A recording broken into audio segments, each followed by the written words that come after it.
Before I introduce this magnificent panel, I'd like to honor and acknowledge the ancestral lands of the Mi'kmaq who continue to serve as their custodian.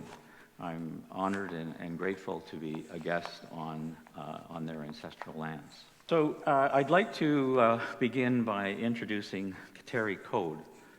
She's the Executive Director of the Mi'kmaq Confederacy of P.E.I, Membertou First Nation.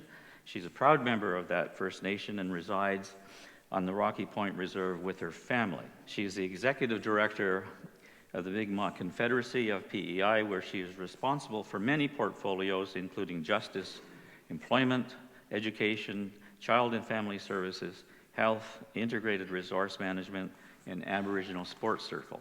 And I learned the other night that Kateri has a really active history and involvement in sports, including field hockey, which, as any of you know, field hockey is not a game for sissies. It's it's a pretty rough outing, and she has my admiration for being a participant in that sport. She has held various other positions, such as a senior coordinator of the P.E.I First Nations Child and Family Services Program and the Director of Social Development with Membertou First Nation.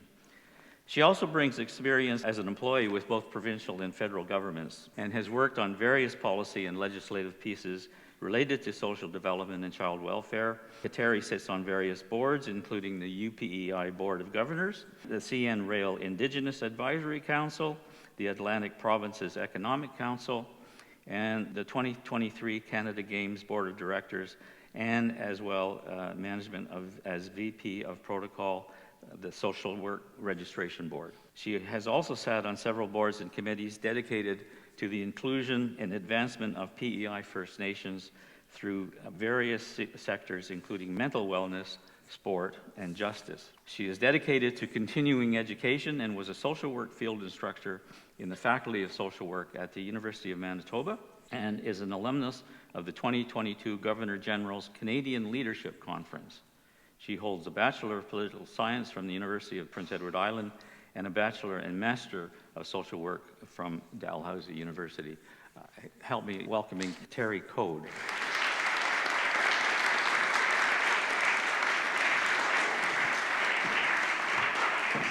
Great. Next, I'll introduce Jonathan Davey.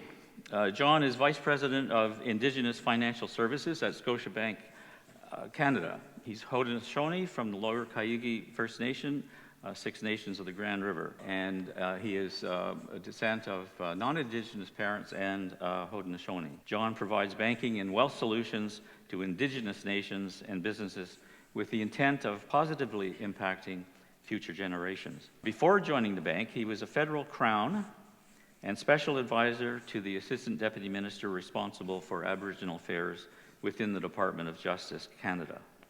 He serves as a captain of the Armed Forces and is an aide-de-camp to the Lieutenant Governor of Ontario. He holds a Master of Public Administration degree from Cornell, a Juris Doctorate from Osgoode Law School, and a first-class honors bachelor's degree from Brock University in Ontario. Recently, John was named one of Canada's top 40 under 40 by PwC and Caldwell Partners. Please join me in welcoming John to the panel.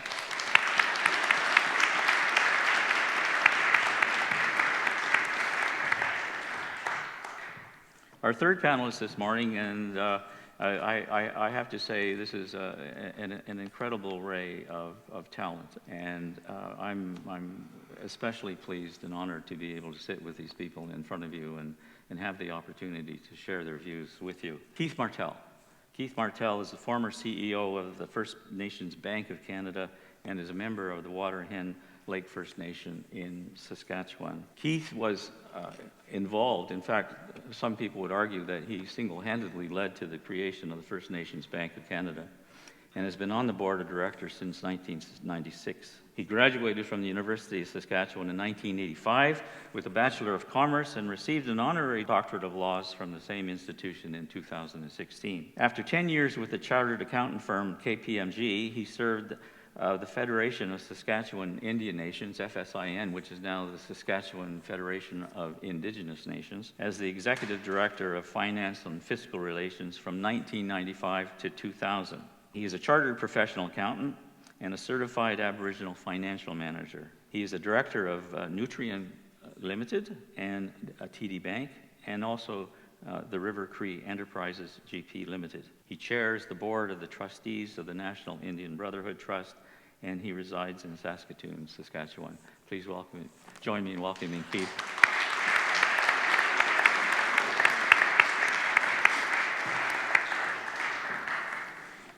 Now, as Steve indicated, we're going to have a kind of discussion amongst the panelists. At the halfway break, we're going to have Q's and A's from you. But before we get into the session, I'd just like to make a remark. The fact that these forums, my high school Latin teacher would be spinning in his grave if I don't correct myself. These fora are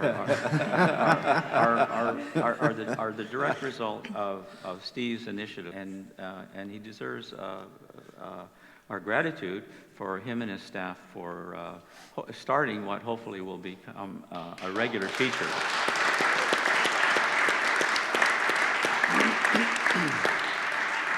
He and his staff have brought together an amazing group of individuals, not the least of which are the three people who are here on the stage, but the panel yesterday and the panel this afternoon. I mean, these are outstanding individuals who are recognized across the country, and to have them here in Charlottetown to be able to share their views and ideas and vision, I think is just remarkable, and thank you again, Steve, for assembling this. Okay, let's begin. I'm going to start with Kateri. And Kateri, what does economic reconciliation mean to you? So economic reconciliation to me, it's the process of reconnecting our people, communities, and their businesses with all aspects of economic activity in Canada through the creation of meaningful partnerships and mutually beneficial opportunities. It's ensuring there's space for our Indigenous ways of life, where values, cultures, and practices are respected. It's addressing the historical injustices and inequities, fostering inclusivity, and ensuring that Indigenous people have equal access to economic benefits and resources. And I tend to make reference to the National Indigenous Economic Strategy for Canada that was released in 2022. And they outline 4 important elements in reconciliation. One being awareness and focusing on history and how we had our own thriving systems and economies. Apology and acknowledgement, whether you were there or your entity was there or not.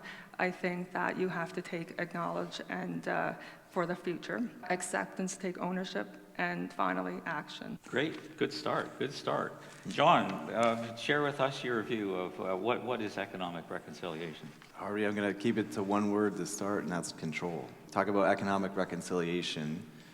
The lens by which I look through it or try to answer that question has everything to do with the legislative and regulatory frameworks that have been placed on the various Indigenous populations throughout Canada.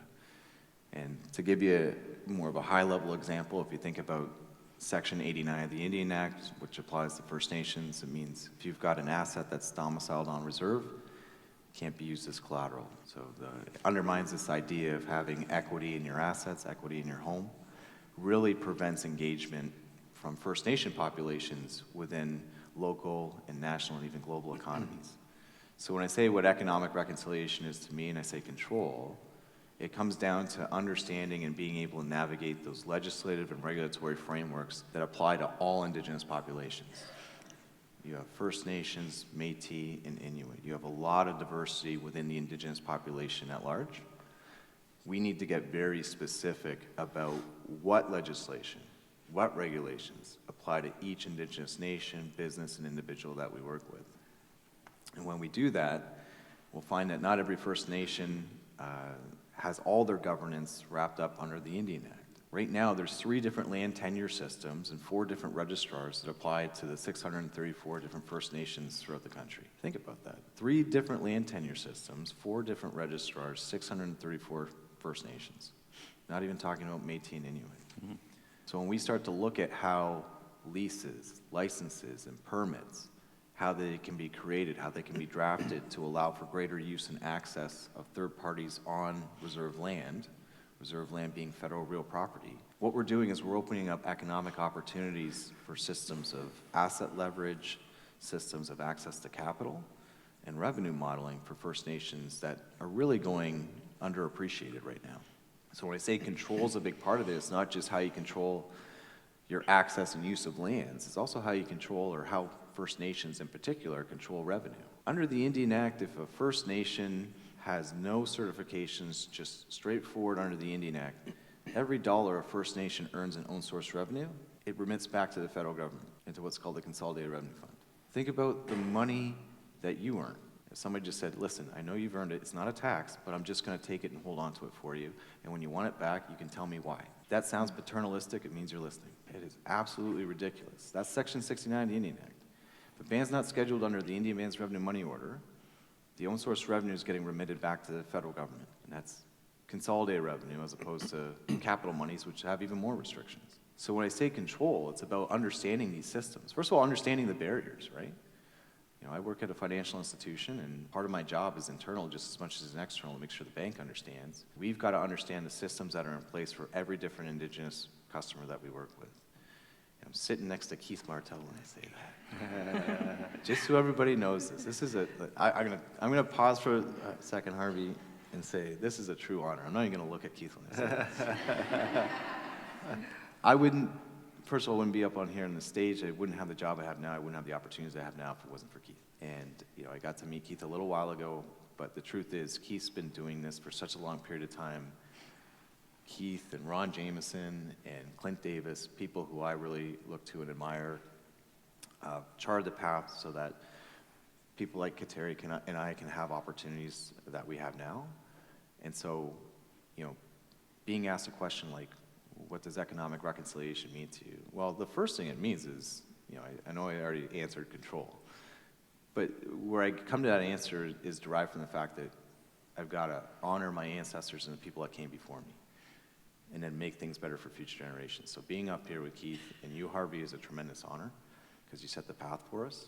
But the answer substantively to the question comes back to control. And so it's about changing the systems like Keith has done with First Nations Bank to make sure that financial institutions and industry understand the legislative and regulatory frameworks, how they can operate within them, and that they're tailored specifically to each Indigenous nation, business, or individual that we work with. So economic reconciliation, to me, doesn't mean someone's going to give me or my relations something, or they're going to concede something. It means that they're going to respect the system I put in place, or respect my relations and the systems that they put in place, and operate within them. So economic reconciliation's got everything to do with honoring and respecting the control that Indigenous groups have over their lands, over their revenues, and over their governance structures. Terrific. Thank you, John. Thanks. Now, speaking of control, I know Keith is just champing at the bit to respond to that question. What does economic reconciliation mean? Keith, you got the floor. So I like going into a presentation with low expectations, so Jonathan just blew my cover. So, so lower your expectations a little bit from Jonathan. So, you know, I think about reconciliation as reconciling to what? So if you think about Indigenous peoples' place in Canadian society at original contact with Europeans, Indigenous people were equal or superior partners in the economics. Yep. They supplied the food and the furs and everything that the people needed to survive who came here, who weren't equipped to operate in this land. They were superior on a military front. You know, most of the alliances with First Nations at the beginning was to get them on your side, because you would have lost the war if they weren't on your side. They were, you know, socially, they had societies and systems and family relations and things that were, you know, efficient, and they worked, and the families were healthy, communities were healthy. Not that we didn't have our problems, but they were healthy systems. And so on first contact, we were equal, and in some ways even superior, at all levels of society. Economics, military, social, everything was on an equal basis. Then over the last 300 and so years, what's happened? Why are First Nations people in the bottom quartile of all social measures? Economic-wise, why are they at the bottom? So reconciliation to me means getting back to the position where we are represented at all walks of life. We should be equally represented in CEO boardrooms, in senior executives, and we're likely going to be equally represented in people on social assistance and other things, but we should not be overrepresented at the bottom rung of society. So I always go back to the, if but for. So if but for the Indian Act and the doctrine of discovery and, the 60s scoop, the forced relocation of Inuit people, if but for all of those things, we would be represented in society. And so then I deconstruct reconciliation back to the individual. Yep. There's a lot of talk about reconciliation in very big ways, but I go back to how do we get that man or that woman, that child, that family back into a position that they are represented in all walks of life in the Canadian economy. And for me, that's reconciliation. Yeah, great. Super good. I really appreciate that perspective. And I just have to say, as I was listening to you, as I'm sure the audience was listening to you, boy, oh boy, TD Bank is very fortunate to have you on their board, I must say. Both John and Keith reflected on the economic aspects of Indigenous people. I just wanted to share with you just a couple of details that emerged from the 2021 census. The Indigenous contribution to our country's GDP in the 2021 census amounted to $48.9 billion. That's a substantial amount of money, and as John indicated, a lot of that money didn't stay in our communities, unfortunately. But the Indigenous folks in this country generated to the GDP almost $49 billion. And in the same census, there were almost 18,000 Indigenous private businesses that were either owned outright or majority owned by Indigenous people. And that represents almost 2% of the 1 million private sector businesses in the country. So when we're talking about economic reconciliation, we're dealing with some potentially large numbers. And if we can achieve economic reconciliation, those numbers will skyrocket.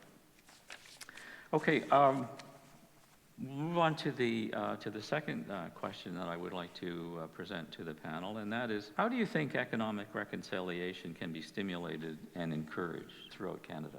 Kateri. Okay. From a high-level perspective here, I would say implement the call to action 92 and UNDRIP. Read the National Indigenous Economic Strategy as it outlines 107 calls to economic prosperity. Understand the history and the root of the cause of injustice. Education in Indigenous culture and history will result in better understanding and will help improve relationships. Create meaningful partnerships with Indigenous communities that lead to mutually beneficial opportunities. Engage Indigenous communities early and often. Don't have it as an afterthought. Mm-hmm. Give Indigenous people a voice, a seat at the table, what Keith was saying. Let's see Indigenous people on the board, senior positions, CEOs, VPs, and implement an Indigenous lens when shaping strategy or business operations. Create a reconciliation action work plan and a framework that enables the organization to support and advance the national reconciliation movement through tactical commitments and leadership. And finally, create inclusive environments. Make sure there's a welcoming space for Indigenous ways of life, culture, traditions. I like the sounds of all of that. That's great. Terrific. John, how can we stimulate and encourage reconciliation? Harvey, I hope you don't mind. I'm going to steal an idea from the Canadian Council for Aboriginal Business, because they've been saying this for a number of years, and I think it's one of the most efficient ways that you can stimulate economic growth amongst Indigenous peoples. And it's have more Indigenous businesses in corporate supply chains. So when you look at vendor contracts and procurement, I caution people to not focus too much on procurement when we're talking about economic growth and stimulating engagement by Indigenous populations and economy. But seeing how corporate supply chains can change the valuation and the capacity of Indigenous business when they have contracts that are multi-year, relatively lucrative, and usually require an expansion of their labor force or an expansion of their product or service providing. I think that's a very efficient way, and I'm championing and encourage everybody to go check out the Canadian Council for Aboriginal Business Supply Change Policy, which really touches on this. And when you see that, you'll see discussions about federal government set-asides for certain amounts, about 5% of federal government contracts going to Indigenous vendors. Government policy is sometimes it works and sometimes it doesn't. I think it's more looking at how we can engage the many Indigenous businesses that are out there, Harvey, that you've already talked about. I think another way to stimulate some of the engagement is to look at local economy, like local economic drivers. And I think in Western Canada, you're seeing a lot of discussion about equity coming from Indigenous groups in major projects, major capital projects. These are great discussions, but what largely preceded the equity discussion were discussions about impact benefit agreements between non-Indigenous groups and Indigenous consortia. I still think impact benefit agreements are very valuable in certain circumstances. I don't necessarily think every consortia of Indigenous purchasers is greatly benefited by equity. Equity brings with it liability. So I think when we're talking about stimulating growth and economic involvement, impact benefit agreements can be something that provide an immediate influx of revenue into local economy, often provide jobs and infrastructure for the economy as well. If I'm talking about IBAs, I'm talking about procurement strategies, I mean, that's more the low-hanging fruit. That's the immediate stuff. For every conversation we have about procurement, for every conversation we have about impact benefit agreements or equity, I want a parallel and concurrent discussion about Indigenous talent. How are we setting up the infrastructure to really cultivate Indigenous talent? So similar to what Keith said, we see that representation around the boardrooms, we see that representation at the corporate governance level. We can't expect to have our relations take over and take on these huge responsibilities that were never really available before unless we provide some of the learning infrastructure so that that experience can be obtained. So I would say that if we look at procurement, we look at impact benefit agreements and equity, and we look at it in the context of how do we build capacity and talent at the same time, that's kind of the short-term to medium-term strategy for my vision of building economic stability and growth within the Indigenous population. Yeah, great. John, you and Keith must have gotten together before this session, because I know Keith is going to riff on what you raised with regard to education for sure. Keith, how can we stimulate? Yeah, so your comment on the statistics of Indigenous people's contribution to the economy seem impressive, but they're actually not, because the number, if you take the Indigenous population in Canada and you made them representative in all aspects of Canadian economy, that number should be 3 times what you talked about. So panels are way more interesting when the panelists don't all agree. So I'm going to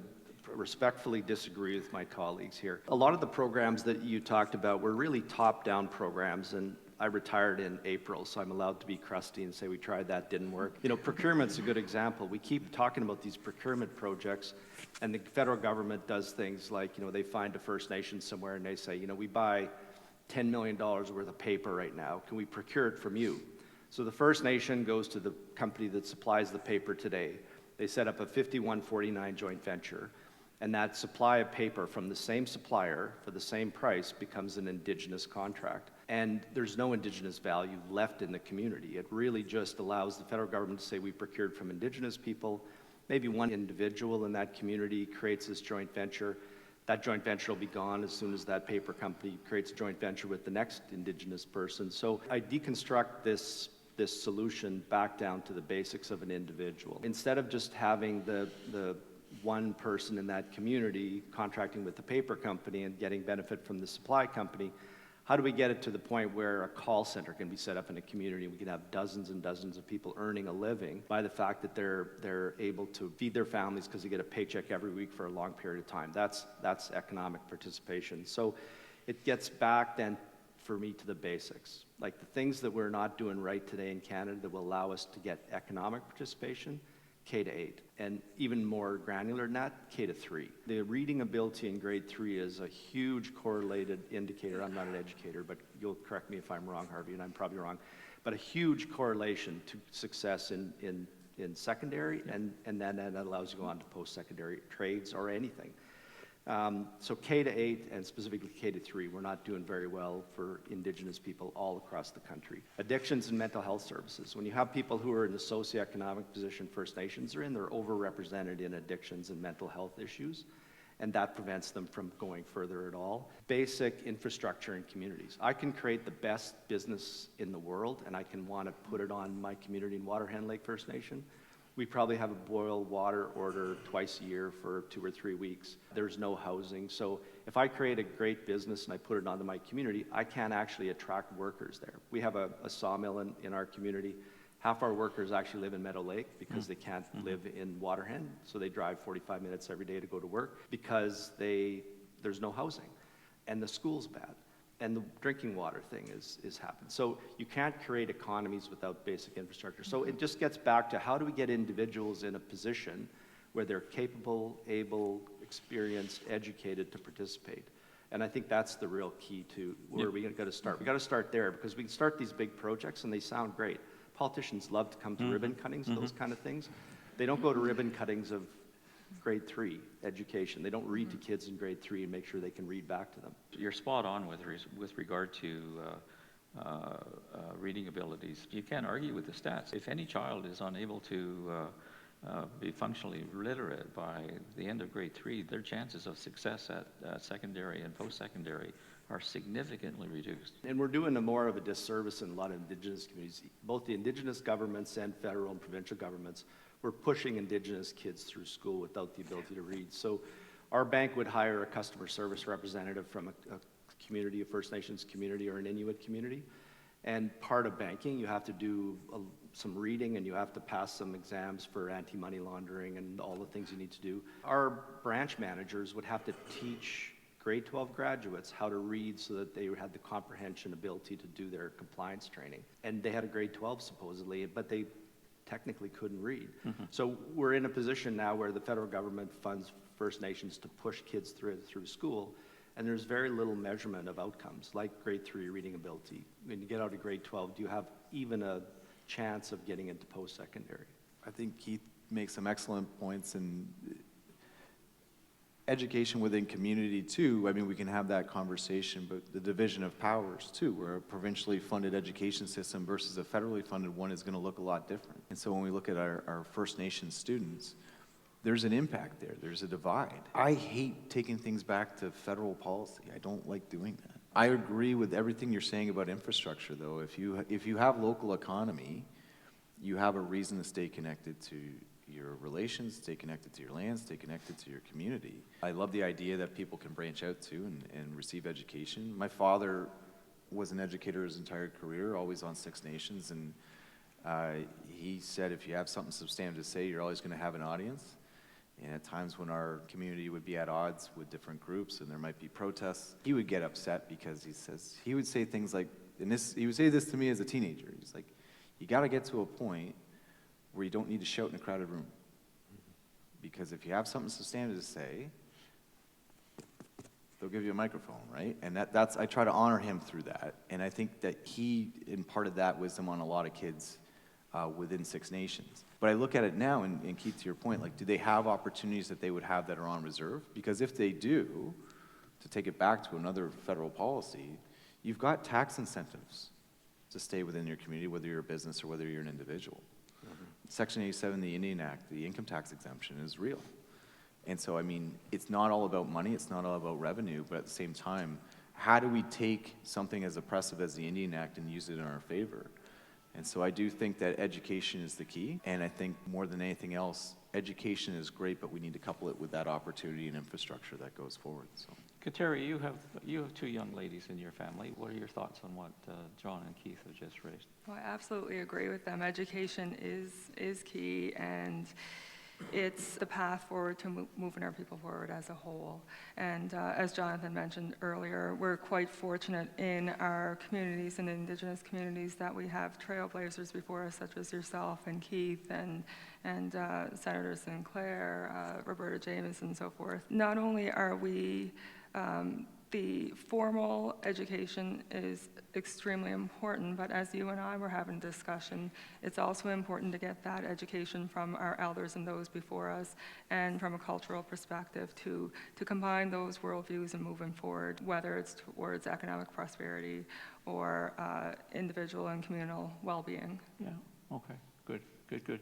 Yeah, all right, I'm going to lob something at you guys that I didn't share with you at the beginning. Kateri has referenced cultural teaching, cultural education.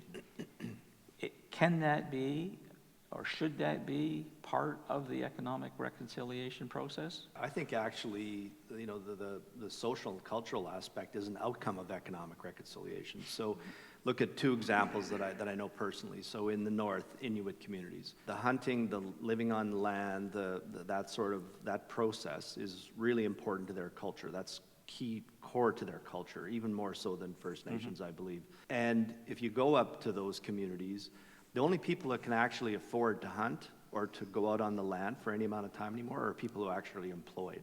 Because if you're on social assistance, you're stuck in that hamlet, and you cannot afford, you know, the fuel or the ammunition or the nets to go out and hunt and fish and trap. So the people who are maintaining the economy in those communities are the people who are employed. So I think the cultural participation is an outcome. You don't find very many people who are on welfare, barely subsistence, who are able to go to do the powwow circuit. Again, my other example, the people who go to the powwows and participate in cultural ceremonies, again, are the people who are employed because they can afford to go to those things. People who are on welfare are trapped. Welfare is a shitty way of life, and nobody should want to aspire to being on welfare. But the reality in some of our communities is they're so stuck they don't know anything else, and they haven't known anything else for a couple generations, which, you know, you talk about learning from your father.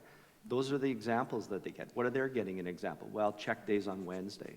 You know, I go to a lot of communities, lineups out the door on a Wednesday, and it's just sad because they're totally dependent. And it gets back to that individual autonomy. I think individual autonomy and economic participation leads to stronger cultural participation. I think having the guidance of elders and knowledge keepers and people that came before us is integral to doing things in a good way. And that permeates everything, including working in industry, working for a financial institution. Just a brief example of something that I kind of wrestled with recently. It was going back a few weeks. There's a big opportunity that crossed my desk. I'll just say many, many, many millions of dollars was involved in this transaction. I was on a call with my colleagues. There's about a dozen plus of us, and everyone was really excited. It's a big transaction. And a couple days prior, I scheduled another meeting that was going to abut this meeting about this big transaction. So everyone's talking about the big transaction, and we get up to the top of the hour when I've got to get to this other meeting. Now, the other meeting was with an elder within one of the communities that I work with, and he needed to talk about a credit card. He was having a tough time getting a credit card. And my information's available online, and so he had reached out, sent me a long email. And I was taught, you know, you respect your elders, you respect the people that came before you. So I'd scheduled this meeting, and for any of you that know Microsoft Teams, we're on the Hollywood Squares, and I'm one of a dozen people there, and I type into the group chat, I say, hey, I gotta go, I've got another meeting. And people are writing back, what are you doing? We're not done. Like, don't leave, this is a big deal, this is a big transaction, don't go on to another, I don't care who you're talking with. Stay here till this is done. And I thought, maybe I should stay here. And I thought, no, you know, I gotta be able to sleep at night. And this is gonna bother me if I don't take this call with this elder. And I disappoint my dad, and I don't wanna do that. Not that he would ever know, but just, I'd harbor that guilt. So I left the call for the big transaction. I get on the call with the elder, and sure enough, I just listened. I mean, it was just a lot of frustration, and I just listened. And I'm thinking, should I have left that previous call? And then something dawned on me, and I'm sharing this with you. It's more cathartic than anything else. I don't know what to take from it. I was on a call with a dozen people about a huge transaction, and there was one Indigenous person on that call, and that was me. I go on another call about a credit card worth a couple $1,000s, and there's two people on that call, and we're both Indigenous. And so when we talk about, does it matter to have cultural influence in terms of how we operate? Yeah. Because I can sleep at night knowing that one of my relations needed my help, and I did everything I could to assist. Big transactions are going to come and go, and they're going to impact a lot of people. But there's going to be a lot of people involved that are going to be involved for different reasons. If you don't have that guidance, if you don't have that thing that grounds you to do things in a good way, you're going to create the opposite of economic reconciliation. You're going to damage relationships. So it's not all about dollar value or revenue or income generation. It's about, okay, can I say I've done this in a great way that's respected the people that came before me? Because the truth is, I never would have been in that position had it not been for the people that came before me to give me the opportunity to make that decision. Thank you, John, for that response. It occurs to me that if we can succeed as a country to achieve economic reconciliation between Indigenous and non-Indigenous people, the kind of comment that you just shared with us will be part of our presence at the table. I have argued for a long time that this country has not benefited sufficiently from our presence at the table. Our voice needs to be heard, much because of the sentiment that you just shared and expressed. And I firmly believe that when our voice becomes part of the conversation around the table, that the country will be better off for it. So thank you very much for sharing that. The third question, and I know people are taking notes. There's going to be a lot of questions once we complete this formal part of the panel. But I want to move on to the third question. So, Kateri, what does economic reconciliation mean for Canada? How do you think the country will benefit from achieving or working towards economic reconciliation? The future of this country depends on the equal participation of everyone in Canada. When the Indigenous economy grows, so does the Canadian economy. A few stats that I've pulled from the report that I keep referencing is Indigenous people are the youngest and fastest growing demographic in Canada. Indigenous people create businesses faster at 9 times the rate of non-Indigenous people. There are over 60,000 businesses across Canada in every sector and size run by Indigenous people, and they are 3 times more likely to introduce new products, services, processes, and creative ways of doing business. Strong Indigenous businesses and economies attract foreign investment. Indigenous businesses are twice as likely to export as non-Indigenous businesses. Investors, shareholders, and regulators are increasing their focus on environment, social, and governance criteria and Indigenous empowerment. Investments will flow when there is support for Indigenous participation. Canada can be a global leader on upholding Indigenous rights and supporting Indigenous economic inclusion. Great, good. John, what does it mean for the country to work towards and achieve the reconciliation? I see it as a celebration of resiliency. If you look at any small business, it's tough. It's tough to get a small business going. Like, there's small business owners and operators in this room right now. You add on to that any of the legislative or regulatory constraints that we've touched on. You know, if you're operating on reserve, you know, you can't use your assets as collateral. You've got revenue modeling that you have to do that's going to look a lot different than anything else. You have to work with institutions like financial institutions that may not fully understand how you're set up or where your advantages are. If you've got a business that sustains and thrives after 3 to 5 years, that's incredible. You add on to that being an Indigenous business, owned or operated, having to deal with any one of the constraints that I've mentioned, that's incredibly resilient. You've built something to last. For as much difficulty as we've seen through some of the legislation and regulations that have been put on by the federal government over the last century plus, what you've borne out of that is really strong businesses coming from Indigenous groups. Are you telling me that best practices can't be shared from Indigenous entrepreneurs and small business owners and corporations? I steal good ideas, I'm just going to warn you. This is a J.P. Gladue quote. He's like, that's Canada's competitive advantage. Indigenous businesses, resilient Indigenous businesses is Canada's economic advantage. So like Kateri was saying, like on a global scale, if you look at that and say, okay, well, Canada's got strong, resilient businesses within its Indigenous population, its contribution to the national economy has grown from 30 billion to over 40 billion, and look at the work of Caroline Hilton if you want to learn more about that. We're not even talking about things that are very germane to Indigenous business operation on a global scale, which is Indigenous trade. And if you want to be inspired by somebody, if you want to see passion that comes through that's, you know, just undeniable, go watch Wayne Garnons-Williams speak about Indigenous trade and where it is now and where it should be and where it could be.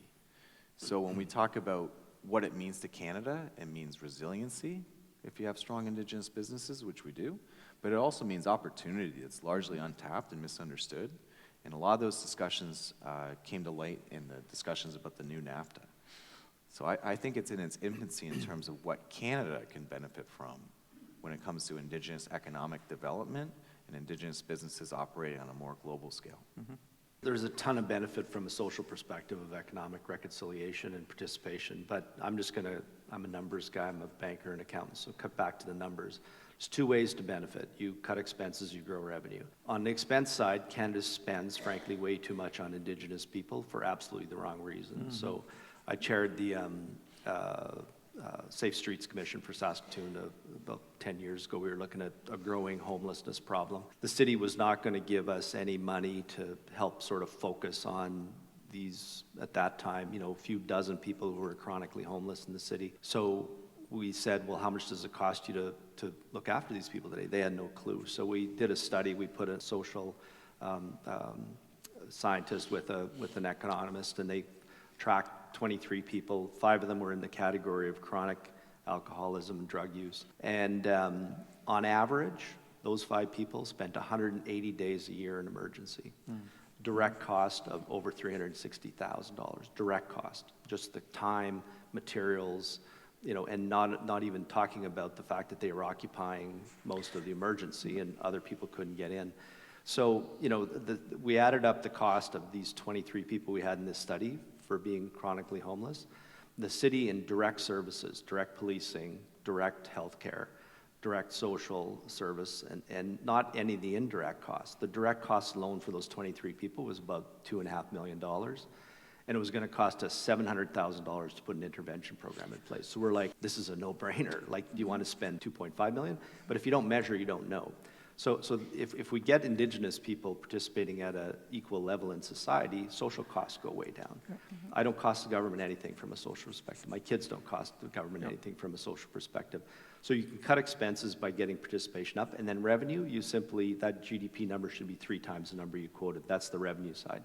Canada can benefit from both sides. And it's not about saying we're going to cut them off. It's about saying, how do we cut them off? Well, we get them so they don't need social assistance. We get them so they don't need the social health system.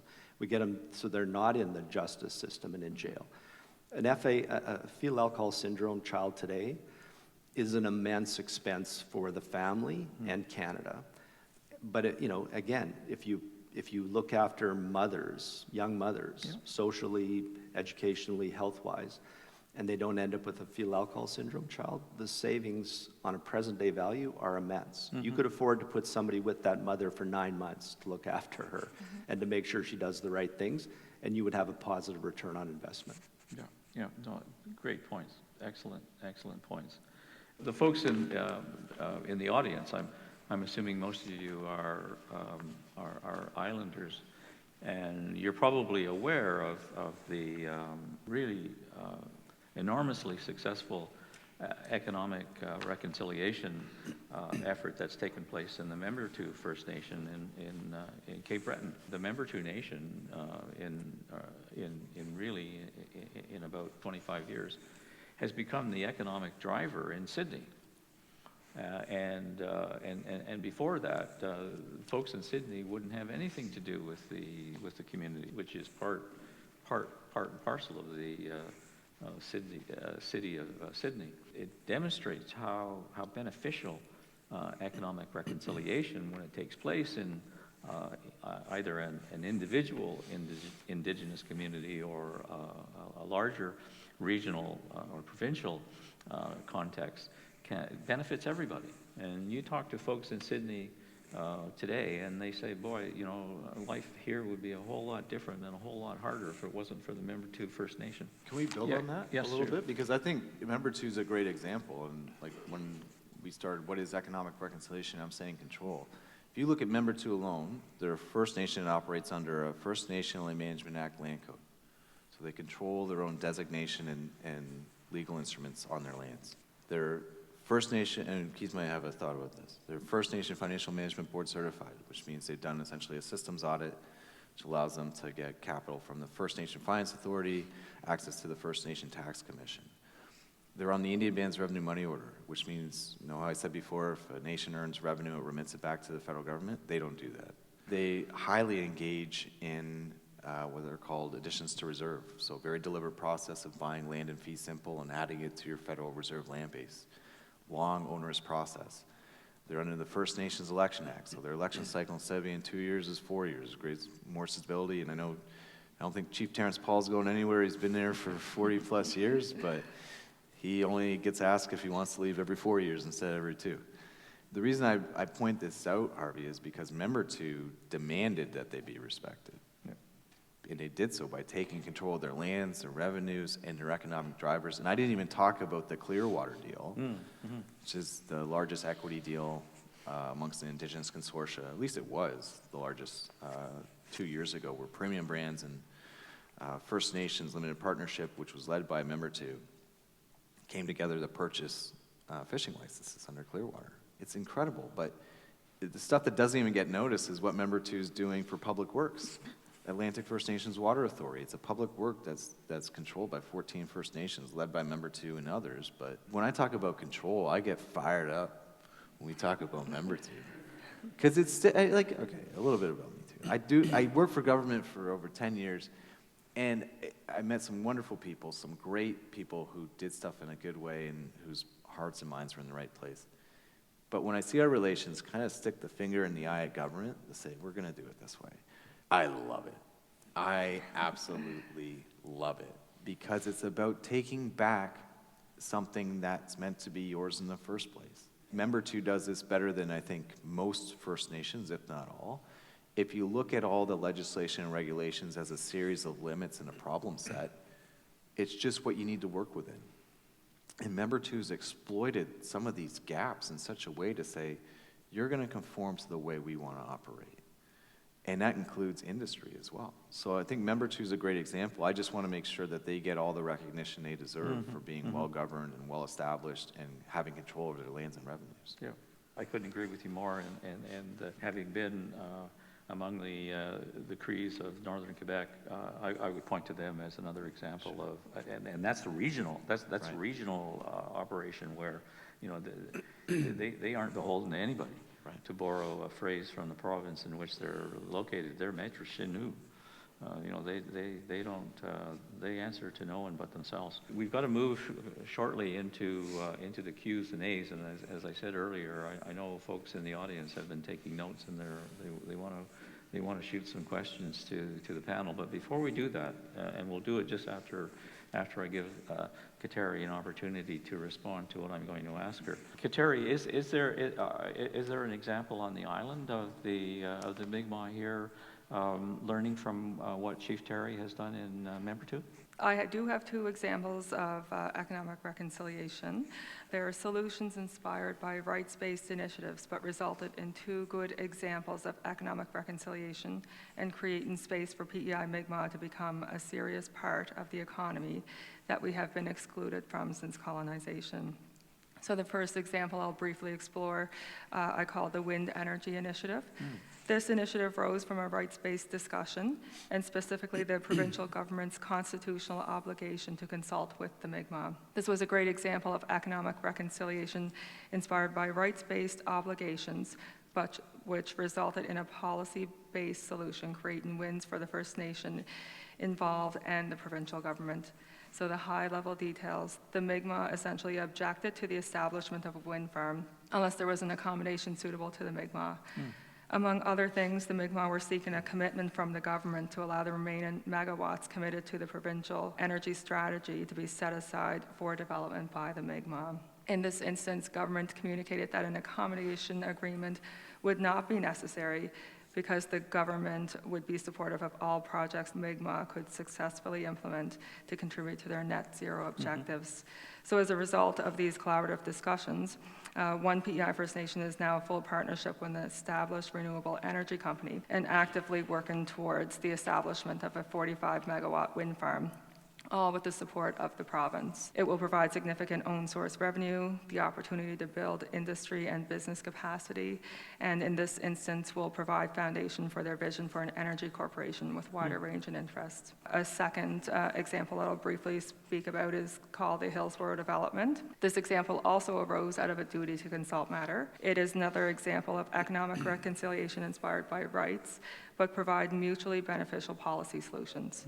So in this instance, the province agreed to without prejudice negotiations related to a piece of Crown land that the government wished to divest, in which the Mi'kmaq objected to. The decision to move such matters to a without prejudice negotiation process may seem small, but it's actually a critical decision which can lead to innovative solutions. This is a situation where both the P.E.I. and Mi'kmaq governments work collaboratively with mutual respect in achieving end solutions that benefited both governments and P.E.I. as a whole. This was a difficult and long process, but there were two willing partners. The end result is that all parties' mutual interest in urban housing and for the Mi'kmaq economic opportunity were met. And now the P.E.I. Mi'kmaq have the opportunity to develop 5 acres of land in a 30-acre housing development, with the P.E.I. government also contributing infrastructure benefits such as road, water, sewer development. While these are two great examples, there's a reminder that we need to live up to the treaties that exist. The treaties in this region were not one-sided. They were sacred agreements between sovereign nations.